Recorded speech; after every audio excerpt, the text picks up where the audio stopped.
Just over a year ago, you may recall, a 90-year-old Fort Lauderdale resident named Arnold Abbott became an international news story. "My organization called Love Thy Neighbor," he said, "has been feeding and working with our homeless friends in Fort Lauderdale for 22 years now. But last week, the police came to the beach where we serve hundreds of the city's most vulnerable people and yelled, 'Drop that plate!' as if it were a loaded weapon. And then they arrested me." The recent arrests of Arnold and his compassionate volunteers were due to a new law that criminalized Fort Lauderdale's homeless. First, the city made it illegal to feed the homeless in public places.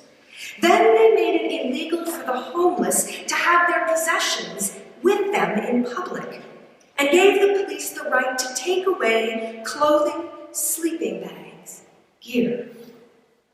6 months later, they added a new law, making it illegal to sleep in public. And many of the beach's homeless were arrested, but the city left the sleeping sunbathers and tourists alone. In total, Arnold was arrested 4 times for feeding people in a public place. And incidentally, on one of those occasions, Oliver Stone's production crew was set up just down the beach, where they were feeding the cast and crew a lobster dinner. Those feeding the stars were left alone, while those feeding the scarred were arrested. "So long as I am alive, I will continue to feed and care for the homeless," Arnold said, when asked if the arrests would deter him. You could almost read the regret on the faces of the police officers just doing their job, as week after week they took the shuffling 90-year-old into custody. And each time pastors and local volunteers stepped into his place and continued to serve the lineup of hungry people, many of them were also arrested under Fort Lauderdale's new rule. Now, the local news coverage caught the attention of comedian Stephen Colbert of the Colbert Report, and on his evening show, he joked, "Well, I'm glad they arrested this guy. I mean, clearly, Arnold Abbott knows what Jesus said in Matthew 25. I was hungry, and you gave me something to eat. I was thirsty, and look out, here the cops, hide the loaves and fishes." Which is pretty much a paraphrase of the Sermon on the Mount. "Blessed are you when people insult you, persecute you, and falsely say all kinds of evil against you because of me." Jesus made it pretty clear that it wouldn't be easy to choose the law of God over the laws of humankind. "Drop what you're doing," shout the temple guards as they approach Peter and the other apostles. The Jerusalem captain is nervous because there are fewer officers than people, and the crowds have access to stones. And if the officers are honest, then they have to admit that they too are wondering if Peter and the others are really the messengers of God. Like Rabbi Gamaliel, they're wondering and fearing that they might be standing against instead of for God. But they have a job to do. And so they yell, "Drop what you're doing!" And they arrest the disciples, and they haul them before the courts. The austere official chamber of the Sanhedrin is a familiar scene to those of us who just went through Holy Week. Indeed, just a short time ago, Jesus stood in the very same room. The same well-dressed, highly educated members of the council have taken their seats along the fronts and the side walls of the chamber. this time, something is very different. This time, the noise bleeding in from the courtyard is not the angry shouts of Jesus' trial. Instead of "Crucify him," the crowds are crying out, "Release them." It makes the council very nervous. If we kill these rebels, the people might rise up in their defense. And finally, Gamaliel stands up and says, "Let's give it time. We know that these movements fail after their charismatic leaders are killed. We've quelled other movements in this manner before. If God is not with these Galilean fishermen, well, this movement will die out too." But the movement does not die out, because healing the sick, feeding the hungry, setting the captives free is the work of God.